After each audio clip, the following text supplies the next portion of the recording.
Do you think your clients would call you remarkable?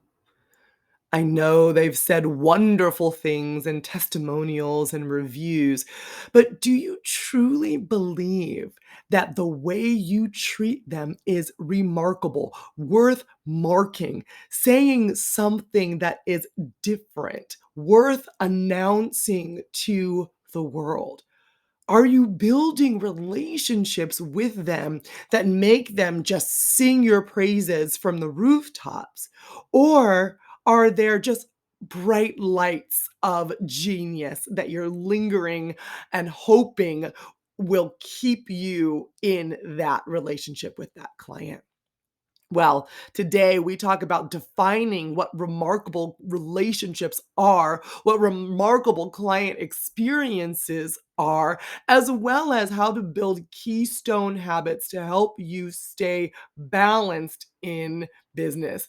Relationships are key to business. And if you aren't keenly focused on building them intentionally, you might just see that your business is not as busy as you would like it to be. Well, we get into all of that in this episode. Okay, let's go. Welcome to the Flourishing Entrepreneur Podcast with Alea Harris. This is the place where you and your fellow empire building entrepreneurs come to vanquish the burnout monster and boost your glow and cash flow with energy alignment techniques and tried and true marketing strategies. Since seven figures won't get itself, hit that subscribe button and never miss out on your chance to skyrocket profits, tap into your intuition, and manifest your dreams. And now, your host, Powerhouse Story Brand Certified Guide, award-winning marketer, bioenergetic business coach, and Japanese whiskey lover, Alea Harris.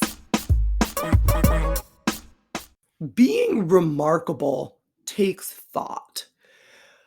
Most of us just follow predetermined patterns that we've seen from other people that we lived in our lives. And even when we're being marginally inventive, it's not necessarily with the goal of being remarkable. You might be trying to make someone's life a little bit easier, but are you doing that extra thing, going that extra mile, creating something different and unique in their lives and thus creating that in your own life? Well, you could have already done this and you might not even have realized it because you're so busy pushing forward on to the next thing. Now, this is not a judgment. I am very guilty of doing just that, always moving on to the next thing. But I encourage you to take a step back and look at the remarkable moments so that you can have an understanding of how you can intentionally create them moving forward and become more remarkable in the lives of your clients. I want you to create a brag list. Yeah, you're going to lean on into your awesomeness, baby. You're going to write down all of the things that you've done that have been successful, the things that you feel have been remarkable, the things that you've done that have created remarkable events in other people's lives. It's going to feel pretty good. This is going to be the thing that you're going to use to ride on emotional high for the rest of the day, hopefully. But it also will allow you to see what is your unique brand of remarkable.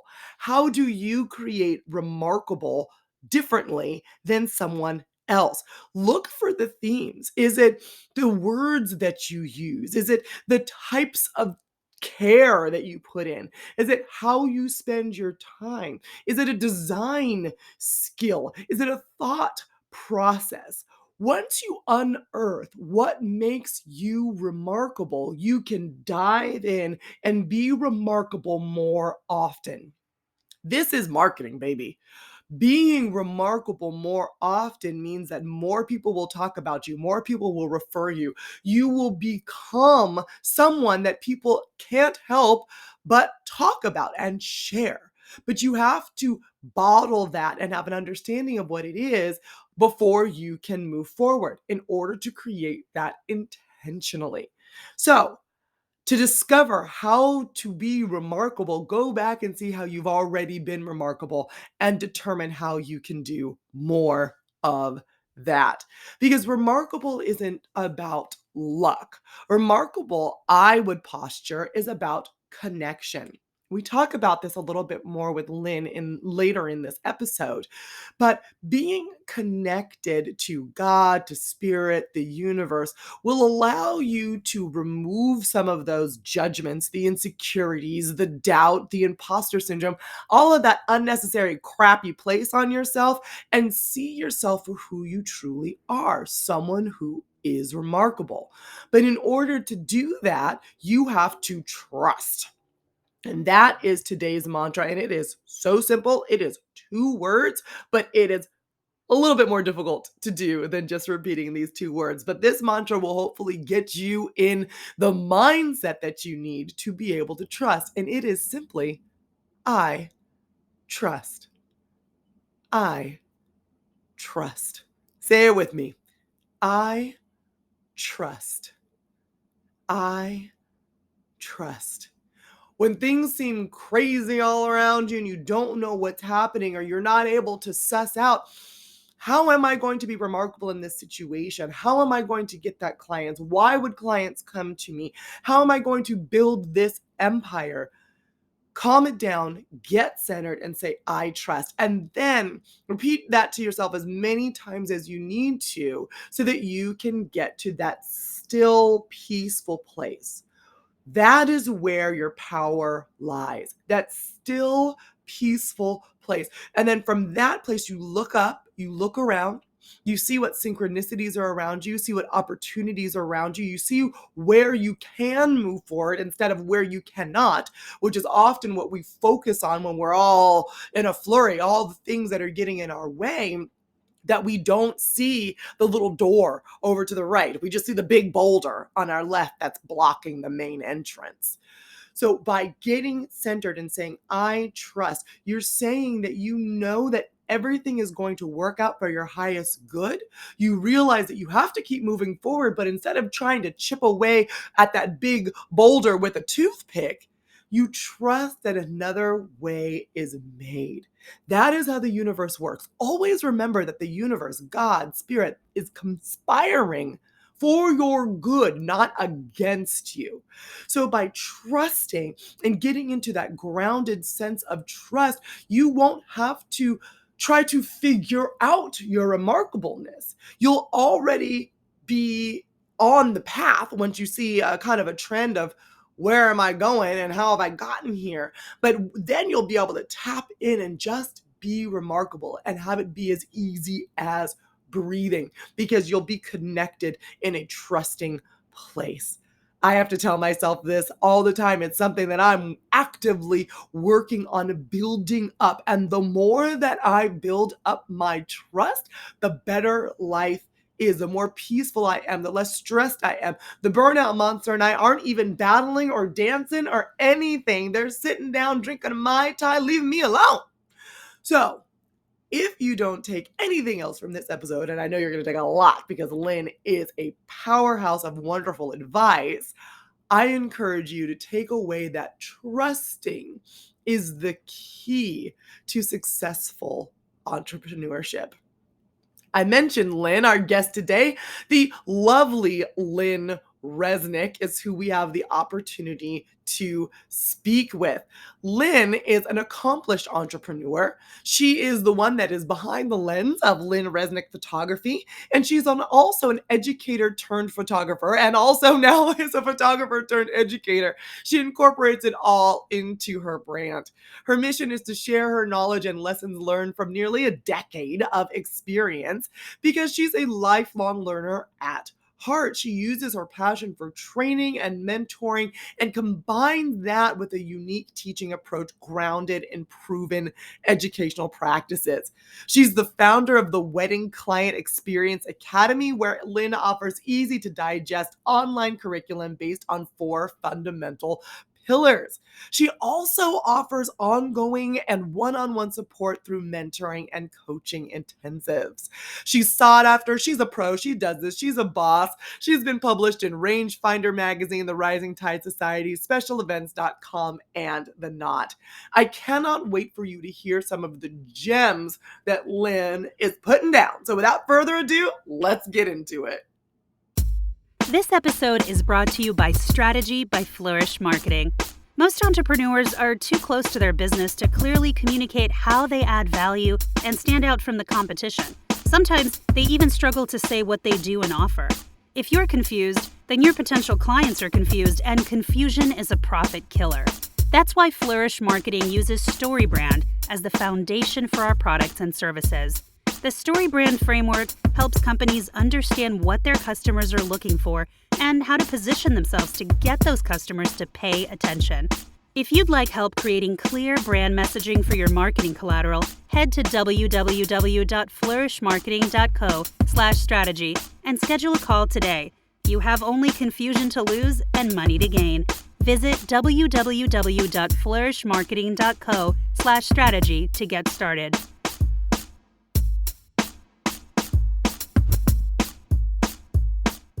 Hey there, Lynne. Thank you so much for joining us here today on the Flourishing Entrepreneur podcast. How are you doing today? Thank you, Alea. I am doing really well. How are you? Awesome. I'm doing great. I do really great on days where I get to talk to people who are really smart because then I know I'm going to learn something that day. And today is one of those days because I get to talk to you. Oh, So, you're too kind. Thank you. I'm excited to be here. so before we dive into all of our juicy questions, why don't you tell our empire builders who you are and what you do? Sure. My full name is Lynne Reznick. I am a wedding photographer and educational coach in the wedding industry, and have been doing that for oh my goodness, 10 years now. So I launched my business in 2012, but I was also teaching before that. So it was on the side hustle for a little while, and in 2017 went full time. But yeah, focus in on weddings and telling love stories and supporting couples, and then sharing some business and um, client servicing education in the wedding industry. And you do it so well, so well.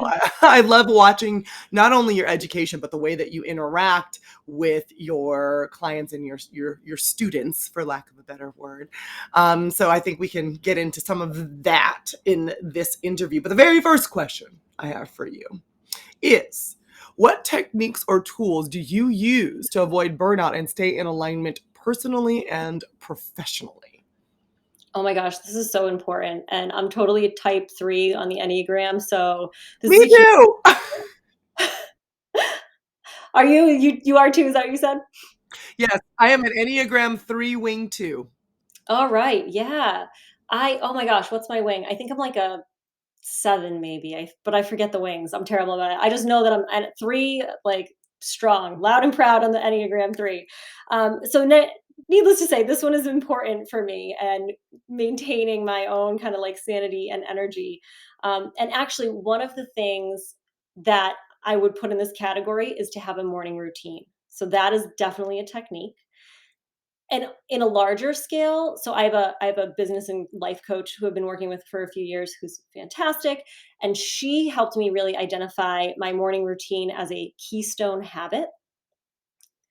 I love this phrase, keystone habit, and Yeah, basically explain that a little bit more. That's awesome.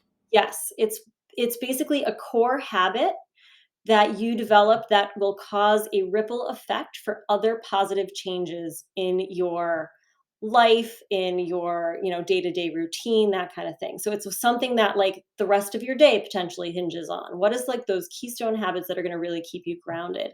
And for me, I started out being like, it's working out, I really need to do that. And turns out, guess what? That's not true, because that does not happen all the time.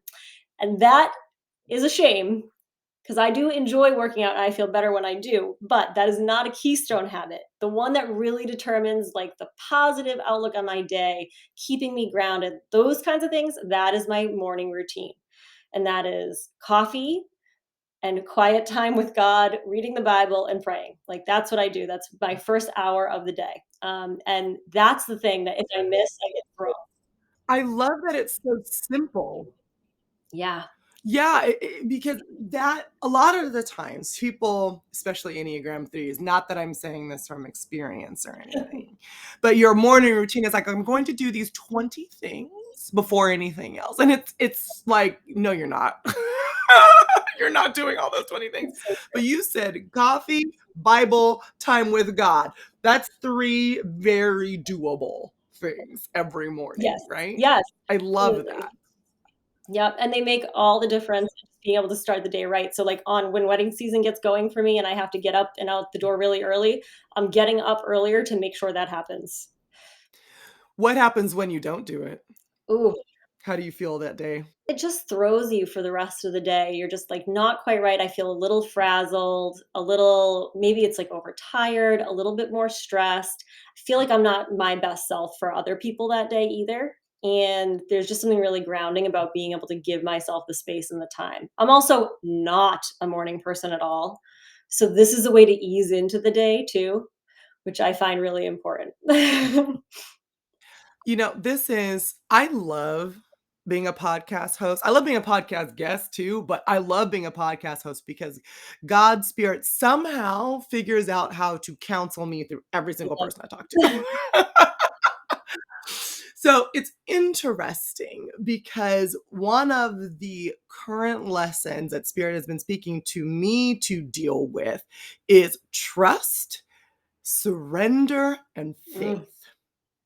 And I'm like, "Can we, like, work on, like, an easier one? Like, lipstick color shades or, like, maybe if we're gonna wear pearls or diamonds."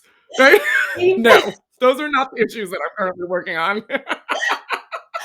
Oh, Instead, it's trust, surrender, and faith, and the message that I've got like, the key to getting those things ramped up is connection, and that's what you say. You wake up every morning and connect.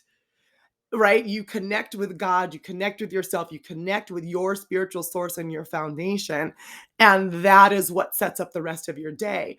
And I wonder, because I've been being told to do the same thing. I'm not quite on your level yet. We need to work on our keystones over here in the Alea Harris land. Working on it, Lynn, working on it.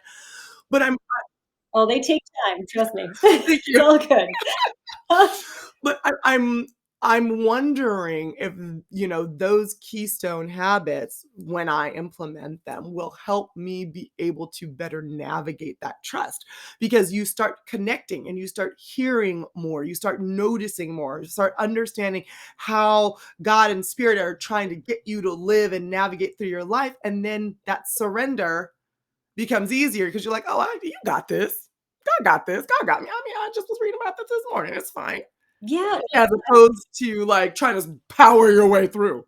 I think that's a great point. Well, and the other thing I will say is like this is still Keystone habit or not, this is very human person over here doing this, very flawed individual. Some days the Wordle takes me too long and I do that first and I shouldn't. Or, sometimes, right? Like you get into this, your mind just gets too frazzled. Like the busier you get, the harder it is to quiet that your mind first thing in the morning. For me, anyway, like I find that to be a struggle. And so it's still not perfect all the time. And I'm not having the every day is not the most productive conversation with God or quiet time or that, sometimes I'm reading that same like Bible verse who we're on 4 times and I have not actually read anything in it.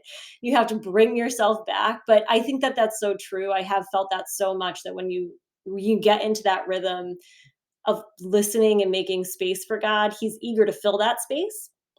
It's just you got to be able to like put all the other stuff away, which is much Yeah. easier said than done. You gotta make the space, right?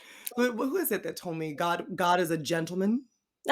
He's not going to come in unless you invite him in, right? And regardless of if you're out there listening and you're like, "I'm a Christian, I'm Jewish, I believe in the great I am or the universe," whatever you believe in, you can apply these principles to you in your life as well. As we move forward, though, I will just say to the folks out there listening, it is a lot easier to to pick something to believe in and roll with it.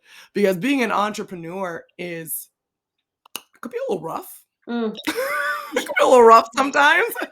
And when you're doing it all completely and you feel like you're completely on your own, it is even more rough.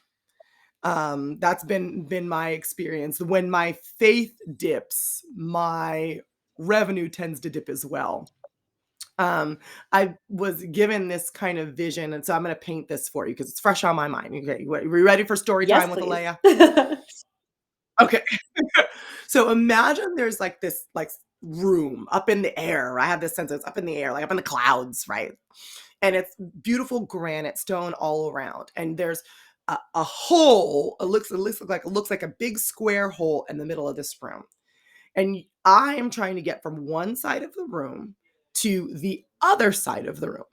The catch is there's like clouds covering this big rectangular hole. So you can't see what's in it. If anything is in it, if there's a place to step, if there's monsters and gremlins, if there's angels, if there's nothing. You can't see anything. All you see is this cloud cover, but you need to go from one side to the other side. How do you do that? Well, that's faith. That's trust. But the problem is, if you step out in faith and you're like, "Oh, God's got me, God," you can run across. If in complete faith, right? You have complete faith that your feet will land wherever they need to land because God's got you. If you start faltering in faith and you start taking on things that are no longer your responsibility, and you start like, oh, let me see. Oh, let me. I think I should go to the right, and then you fall out and you fall down out the cloud, or something bites your ankle. Mm. Then you get a little scared, and I realize the more frazzled I am, and the more fearful I get, the more missteps I make. Because you were talking about getting in that place of peace. When I'm in that place of peace, the better I connect, the easier it is to just trot right on across without having to see through the cloud that's like waist high and I can't see where I'm going. Another thing that I heard too was I've always fought the cloud and thought of it as evil and bad and wrong, right? How dare I not be able to see exactly what's happening at every point in time? I want to see the past. I want to see the future. I want to see all my options so I can make the best decision. Yes, And yes. really, right? I mean, I know you're Enneagram 3. You Oh get me, my right, Lynn? gosh, yes, absolutely. And what I heard was you don't necessarily want to see what's underneath that cloud. So if the cloud was completely removed and I could see all of my options, I probably would be just stuck out of fear or overwhelmed, would choose the wrong path. And then you would also see all of the things that could get you, right? All of the monsters and demons and weird gobbledygook that could come your way. And so you would be frozen. I would never make it across because I would never move. So as opposed to thinking of the cloud and the fog and the as a something to get out of my way, it's almost like now a safety blanket and a comfort as I move across. Because my goal when I would pray used to be, show me all the things, God, show me all the things, Yeah, show me the way. yep. Now it's help me trust you and have faith in you. So God, I don't know the way, Right. Well, and I feel like the answer right? is usually, like, too bad, like, you're not gonna get the whole way all at once anyway, so you gotta get used to the unknown. But I love how you flip that and think about that as a blessing, and that's definitely still a challenge. I have this whole thing, everything you were describing, I was thinking about can equally be attributed to, an allegory about entrepreneurship. Like, just as well, so they fit really well together.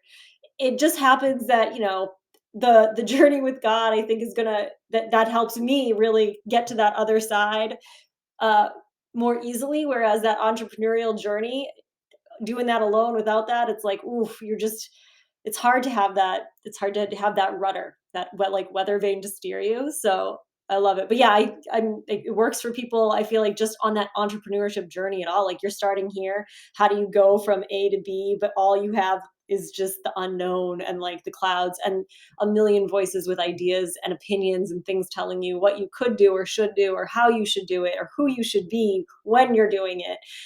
And we have to kind of cut all of that out and get down to who we are as people as human beings first, as business owners second, and find our own path forward. So Ooh, I well love it. said. You're getting Full circle. snaps for that. Snaps for that, Lynn. That was powerful. I love that. And you Yeah. figured out at least some of it, right? You've been doing this for 10 years. And I think I've talked to entrepreneurs that have been in business for 30, 40 years, and no one has ever told me, oh, yes, I have it all figured out. So I don't think that's the goal, but you have figured some things out. You've come to the point that you are now. So, what pro tips from your lengthy career and your very centered perspective, what pro tips do you have that will help our empire builders scale their businesses while enjoying their entrepreneurial journey? Yes, I love this. I mean, well, I'm still here. It's 10 years later. I went full time, right? There's been progress for sure. So I think the first one for me is education. I mentioned when we first started just that I used to be a teacher. I taught actually for 10 years after college. I was a high school history teacher. Education, I'm a lifelong learner, like full believer in that. And so to never stop learning and to never think you know all the answers is really important. The few times where I've kind of gotten cocky have lasted for very short times before I've been put back in my place to learn that actually, no, you don't know, or, you don't have this all figured out. So I really try to, think staying humble and being open to learning so that you can take those new ideas. You can identify when you hear something that maybe you never thought to try before, or you're going to invest in that course or that business book, or take that time to, I don't know, tailspin into YouTube videos on how to do something, because those, there's a million things you can learn out there on YouTube alone. But that kind of thing, I think that education is a big one for me. So that's one. um, the second is something called R over T, which stands for relationship over transaction. And I love this so much, especially because I learned this from the development director at a nonprofit that I worked for briefly. So if you know the nonprofit world at all, development director, they're like the ones in charge of bringing in the money for a nonprofit. Their metrics are all about the numbers. They need to make the money so that the organization can run. But the mantra that she used was R over T, relationship over transaction. So putting that transaction and that money second and building relationships first, because she knew that people want to support and buy from and, right, invest in other people, and you have to build that relationship and trust that the transaction will come. Trust that the investment will I come. I love that. I think that that Yeah, goes it's back to my definition of marketing, because people are always like, "What's marketing? You're just trying to sell stuff I don't need." And I always say that marketing is a series of activities that allows you to build lucrative relationships. It's not about me selling to you. And so me and that love that. development director, I think, would get along really well. Yes, yes. Yeah, she's fantastic, and it was, like, such a great lesson to learn, and, of course, at the time, I was deep in, like, the program aspect of the organization, and so didn't necessarily even get a chance to think about it or apply it until I got into business, and then since that point, a light bulb kind of just went off, and that's been something not just with your clients, but with other, vendors in your industry, with those people you might be told you're competing with. Building those relationships, you're not going to be best friends with everybody, but building relationships and friendships and really focusing on, supporting one another in your industry, across your industry, building your network. I think it speaks to all of those things and has really allowed me to build and expand my business because I focus so much on building and maintaining relationships with people. Um, and then the last one is just thinking about client experience as one of the first things that you invest in and put a lot of thought into, not as that add on at the end of whatever your product or service or, sale is. That the client experience is what's going to bring you one of the biggest, in my experiences, ROI on investment, right? That's like a double investment ROI. I don't need the investment. um, that's what's going to, like, just pay back such big dividends for the people that you work with and that you serve, and that creating that really remarkable, memorable client experience that's a wow factor, that is going to be worth it every time. Seth Godin, actually, he's the author of a bunch of books, but Purple Cow is one that I love. And he says somewhere in there, loosely, because I'm not quoting him right now, but I'm translating, that you can market all you want, but that your marketing isn't going to do you much good if your product is average or boring, and that you really need to have a remarkable product first. And in this case, I think, in a service-based or creative industries, a lot of times that becomes, what is that client experience that we're delivering? What's that client journey we have on with them on? I love that. I mean, and Seth Godin is pretty smart. I think everybody can pretty much agree that he's a smart dude. And Yeah, I love love his I name love pops up here a lot, and, yeah. I love his advice because it's also practical, and it's not old school marketing. Because people always say, "Well, I'm not a marketer. I can't market." And I'm like, "Okay, do you have kids?" They're like, "Yeah." "Do you ever try to get your kids to eat vegetables?" "Well, yeah." Well, don't you, like, talk about the benefits of eating vegetables, talk about what they can get afterwards, you reward them for eating vegetables, right? Do you talk about the problems if they don't eat vegetables? Do you then try to love on them when they do and you praise them? All of that is marketing. You are marketing, you're highlighting the problems, you're talking about successes, you're talking about benefits and features, and all of that is marketing. People do it so naturally that they feel like it needs to be something specialized and hard. The problem with marketing is that most people are too close to their own business to market it for themselves. That's where, companies like mine come in. But when you're building those remarkable relationships, R over T, which is now my new thing, I'm definitely stealing it. So just be prepared. Steal away. Okay. You are really just saying, "I am putting a name to something I do all the time, every day." I don't want it to be intimidating for people because I think people think, "Oh, I'm going to intentionally build a relationship. Where do I start?" And it's like, you're already doing it. You're already doing it. Yes, absolutely. Just showing up and being yourself, and then making sure that you're serving well, right? Absolutely, and I loved what you were saying, as well about, the client experience is the first thing, because this is most business owners. "Ooh, I wanna start a business, I wanna start a business. What are my colors? What are my logo gonna look like? I need a website." You're like, "Cool, girl, all of that is cool, but what are you selling?" Right? And Well, and it's all and fun too, like, you get into Canva, you can, like, plan all your stuff. I get it. Yeah, it is all fun. but that's not gonna make you money. At the end of the day, like, colors and logos are incredibly important, but if you don't understand how that person is basically gonna fall in love with your business, it doesn't matter. They're not gonna stick around because your logo is great, Right, right. right? And my goal, and I know that, in the wedding catering and events industry and other industries that we think that things are, like, one and done, my goal is to hold on to people. So how are you gonna hold on to people? Well, that's that remarkable client experience that you were mentioning, right? Because Exactly. then, Lynn, you're photographing. I swear I can speak. You're photographing their wedding, but also their baby shower and their cousin's baby shower and the birthday party, and becomes a whole thing. Now, all of a sudden, Lynne Reznick is the family photographer for all the things that we do, right?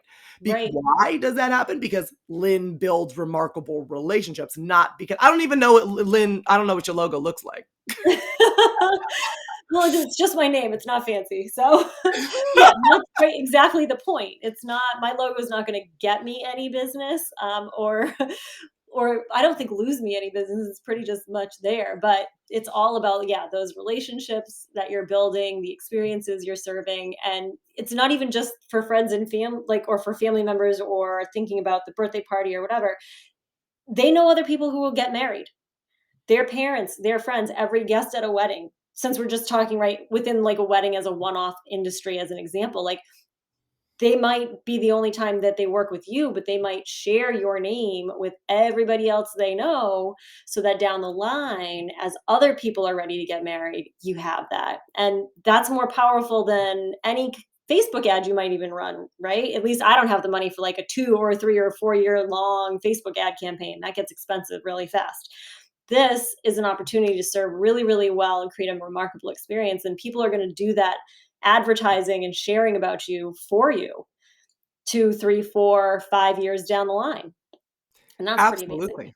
Absolutely. That's that golden ticket. Whenever I think about business, I like to think about shampoo. I would like my business to be just like shampoo. Why?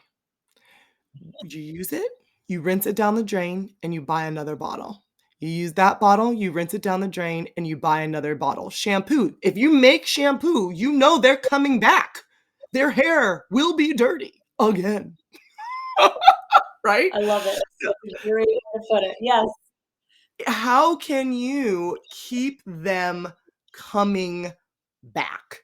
And if it's not their dirty head, it's somebody else's dirty head because your shampoo is that great. How do you keep that cycle going if you don't have a disposable product? Because often we get so excited when we get that client. I've been guilty of this. I'm like, oh, thank God. Finally got one. I've had to go all through these sales calls and the email list and by the time you actually, especially if you're a newbie, you get your first client, you're exhausted. You're like, just come on. Whew, finally got you. And your brain is not on, right? let me keep you forever. You're just like excited that they're there. But keep Yes, up that yes, momentum to keep them because then you don't have to work so hard to keep getting new people. Allow people to shampoo you, and you'll be in a better financial position. Okay, perfect. so in all of this, I love the things that you've mentioned, and I think that having the keystone habits and that morning routine are critical. But what are some other ways that you celebrate, protect, and manage your energy, especially during times of growth?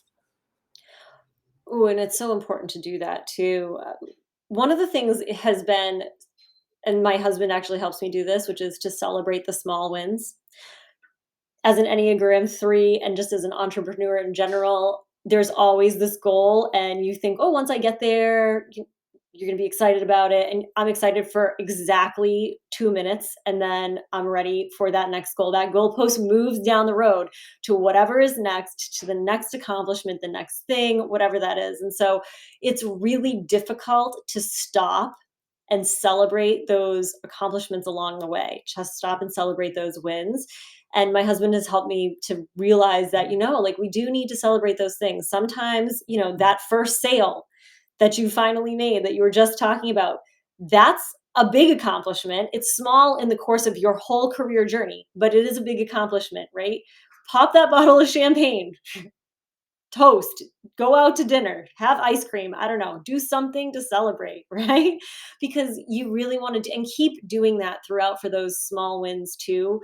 The goalpost is always going to keep moving and you're going to keep shifting your goals and pivoting and all those things. But if you're not taking the time to reflect on like where you came from, where you've gotten to, the fact that this is a perfect example from the pandemic. Last year, was 2021 ended up being my best year in business yet because weddings were back, baby, and everybody was ready for it, and it was very busy and exciting, and that's all great. It was the most stressful year because I was so, so busy and just growing, so fast in a lot of ways within that because of this boom, which we're now entering into 2022 as well in the wedding industry. But I had to stop a few times when I was really getting stressed out and just think about the fact that my current stressors were what me in 2017, when I had just launched my business, was just dying to get to. I would have given a limb to have the stresses and the busyness and the problems that I was coping with last year with a business that was thriving in a new way, right? From ever before. So when you stop and you think about it that way and you can reflect on the fact that 2017 me would be jumping up and down for joy about where 2021 me was, like you have to stop and actually acknowledge how far you've come and how big that is. And the fact that my goalpost has now moved another, 3 miles down the road, that's fine too, and that's great, and you should keep striving, but celebrating those moments and just taking some time to acknowledge that is a big one for me. That's a big one for me as well. I have my win button that I've talked about before where I press it when it's like an easy button, but it's gold, and I press it and it goes, "Woohoo!" Yeah. For those little wins, but it is when you're an entrepreneur and you're like, "Let's get this I have this vision. We're not there yet, so we can celebrate a little bit, but I'll see you back here on Monday morning." Like, that type of mentality. Often you have come so far that you need to turn around and look and sit and feel that gratitude because not just because I want you to be like, "Yay, I did it," but because that is what is critical for abundance. Abundance is not made up of just sheer willpower and effort. That's not how it's created. It's created on giving, receiving, and gratitude. You have to, yes, stay in motion because you can't just sit still and be like, "I give love to the universe. I receive love. Where's my money?" Like, that's not you have to do things. That would be so nice. Why doesn't That it would work that be way? so nice. I would be giving and receiving all the love up in here. But that's not how it works. So you do have to keep that movement going. But if you only are doing one of the elements, if you're only pushing forward and you're slowly leaving that connection that we've talked about behind, or you're not being grateful for as far as you've come, where God has taken you up until this point, then you're going to sit there at one point in time burned out because you left that rudder, you left that protection behind, that guiding light, and you decided at some point in time that you are smart enough, good enough, fast enough to do it on your own. And that's when entrepreneurs get in trouble. We think we are being driven, but really what we're doing is we're lacking perspective and we're operating out of fear. When you end up in that funky place, just say, "Hey," because I'm probably going to be joining you there because I'm not perfect. This happens to me all the time, which is why I'm telling it to you. Yeah. When you end up there, it's a lot harder to get reconnected and recentered and to let go of the shame and the guilt around, "Oh, but I should be now moving," because all you've been doing is moving. "Well, I'm not moving now. I'm just trying to be grateful and still and listen." Is that I don't know if I could do that.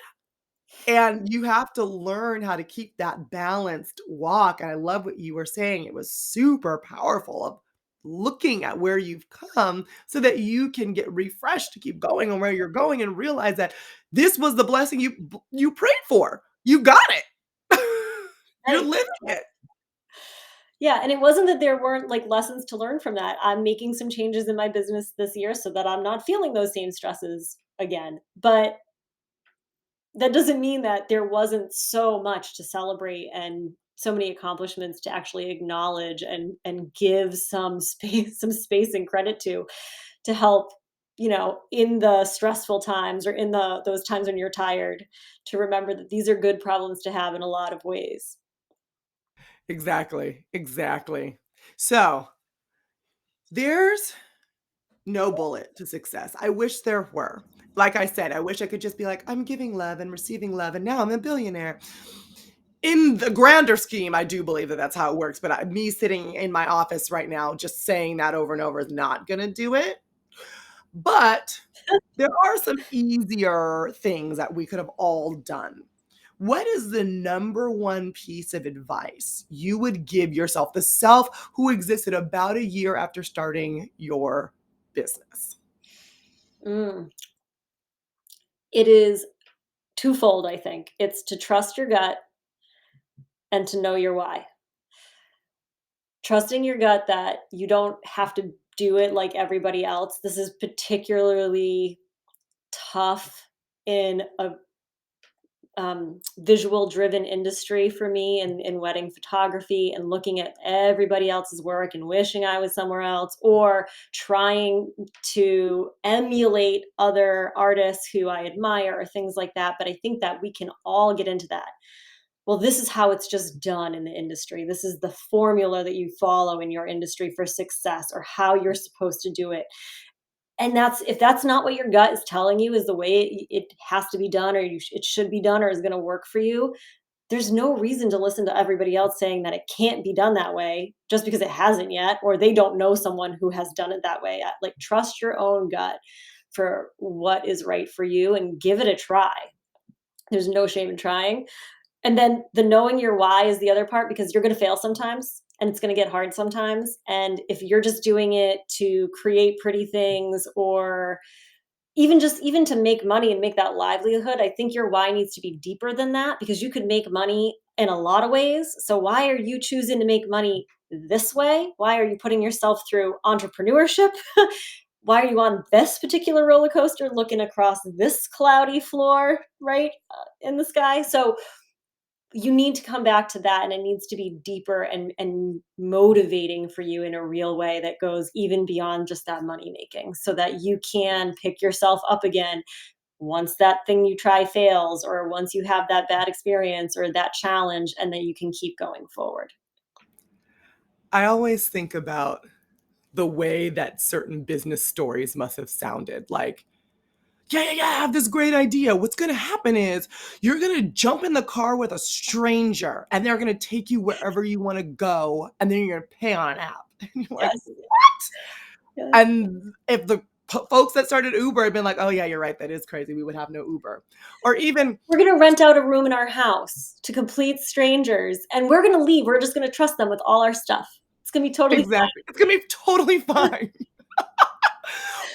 Or I don't like the way my gut looks in this dress, so I'm just gonna and like have like really tight pantyhose that'll just keep it all in, and I'm gonna make billions. right. Yep. Yep. And then the founder of Spanx laughs all the way to the bank, right? So Uber, Airbnb, Spanx, these are ideas and visions that these founders had that seemed absolutely ridiculous. And if they had allowed people to say, well, that's not how we do things around here. That's not the mold that you're supposed to be following in. One, the world would not have been able to benefit from their inventions and from their disruptions in the industry. And two, they would feel like crap, because a visionary whose vision is not manifested always feels restless. So if you have a vision to do things a little differently, don't listen to nobody else, right? If you, Lynn, you want to take your photos the way you want to take your photos, have your client experience the way you want to have your client experience, you're like, why would I listen to anybody else? And it's easy to get distracted. I like what you said, especially because you're in that visual area, right? You literally can see the work of everybody else. For me in a marketing agency, sometimes you can see what the strategy was behind, sometimes you can't. So I like to just pretend like it was crappier than mine because I can. Why not? I can't see it, so I'm just going to pretend mine's better.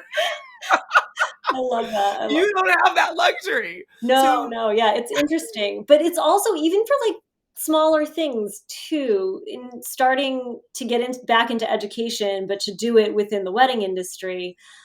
Everyone was doing these, like, online courses, right? That's, like, a new thing, and they're amazing. I've taken them, I have benefited from investing in them, that's all great, and I really wanted to put my own together on client experience, and I was just I probably thought about it for 3 years, and I just kept hitting a wall with it. I just could not break through. I couldn't figure it out, and it's because I was trying to do it in that way, that same way that everybody else does it, where there's, like, an online hosting for it, and there's a membership space, and it all gets dumped in together, and all these things, and I didn't even I didn't even like some of the aspects of it. So anyway, when I finally was like, "Why am I trying to do it this way when I could, I could figure out a way that works better for me?" I turned it into an email course, and all of a sudden, I put it together in about 3 months. Like, it all just came pouring out, 3 months, start to finish, and it was because I gave myself permission to think about it differently and to trust my gut that I knew some stuff about education from being a teacher that I wanted to utilize and try it in a little bit of a different way.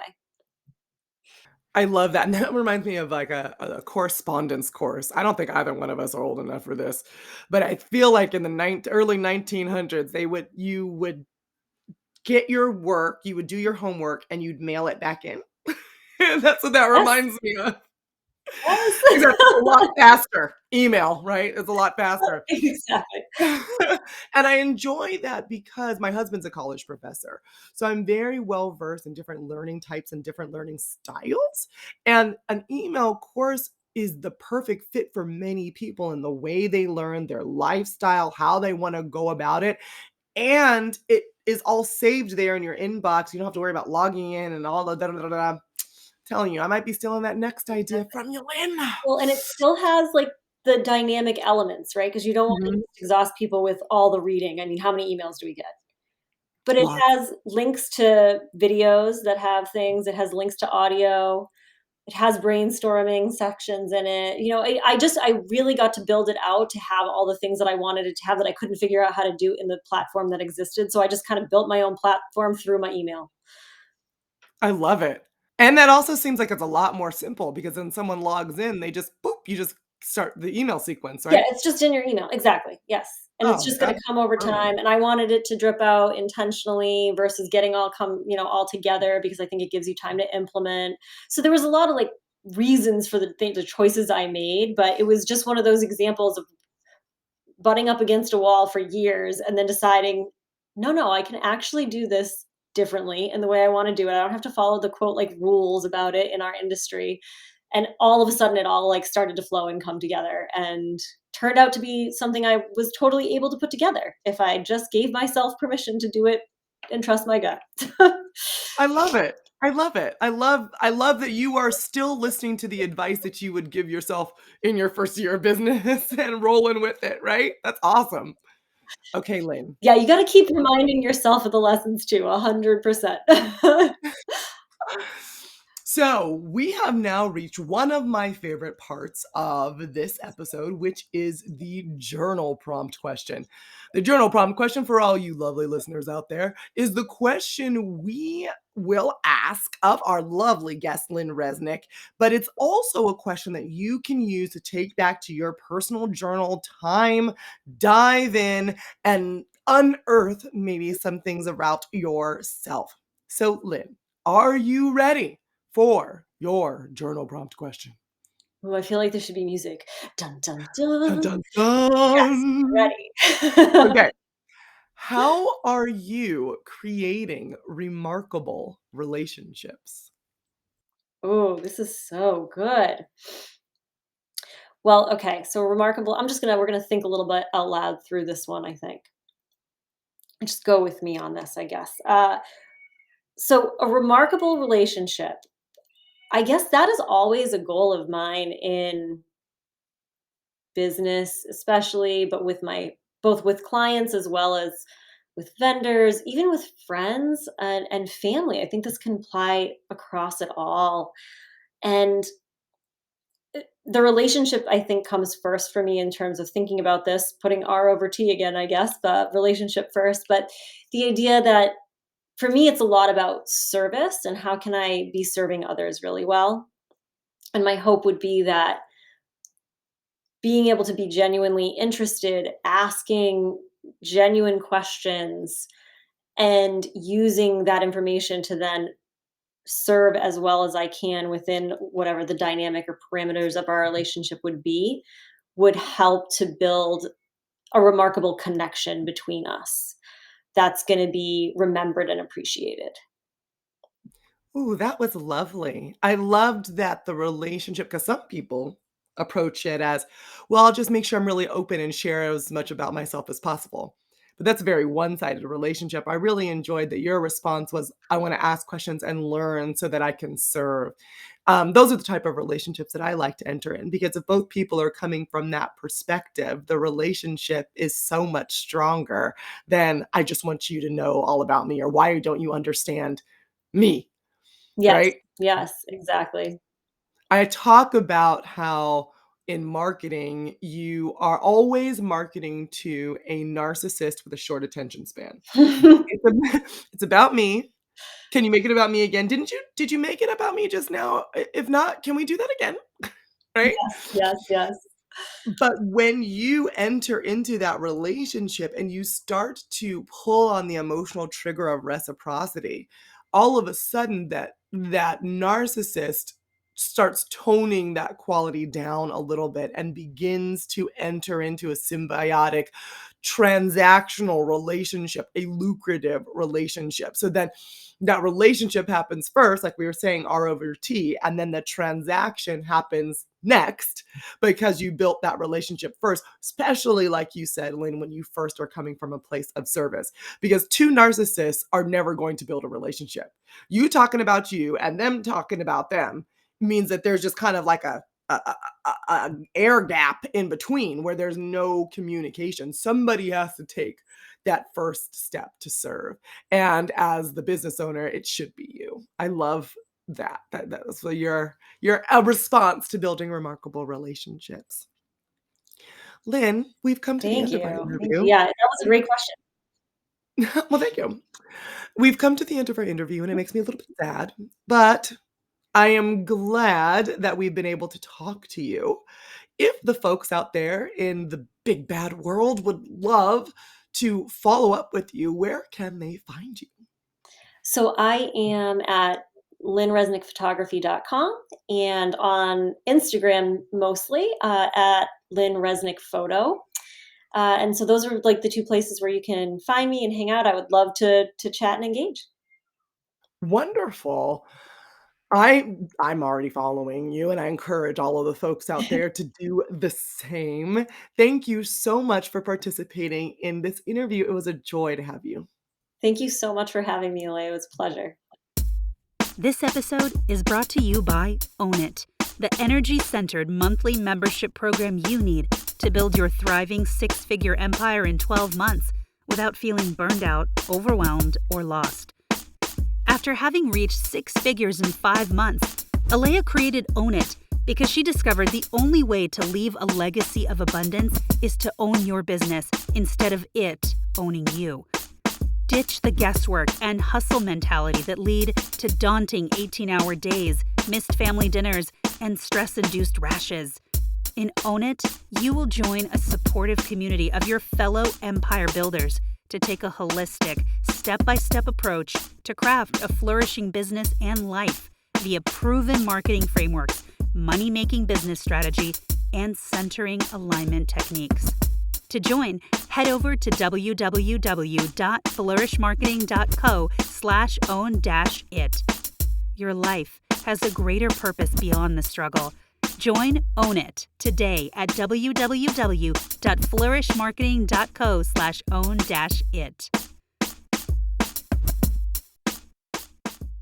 My goodness, Lynn took us all around relationships and self in this interview. From having a morning routine and how that has such a positive effect on your day, to building keystone habits, one of which can be your morning routine.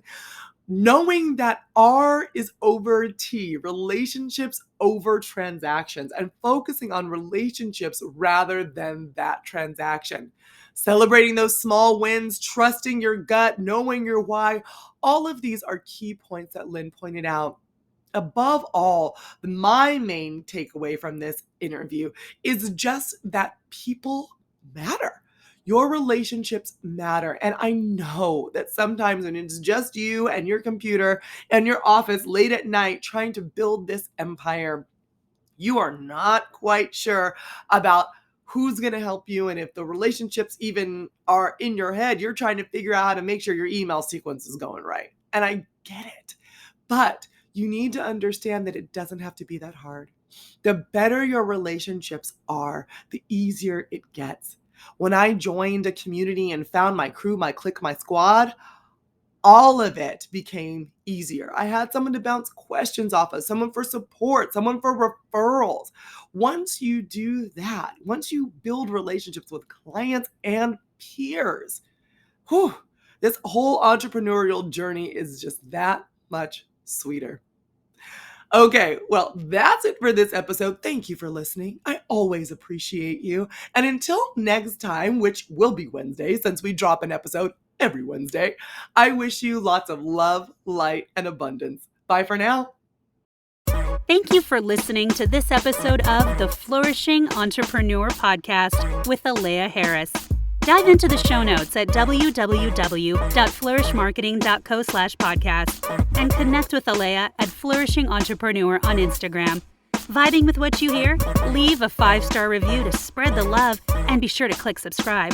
From the entire Flourish marketing team, we wish you love, light, and abundance. See you next time.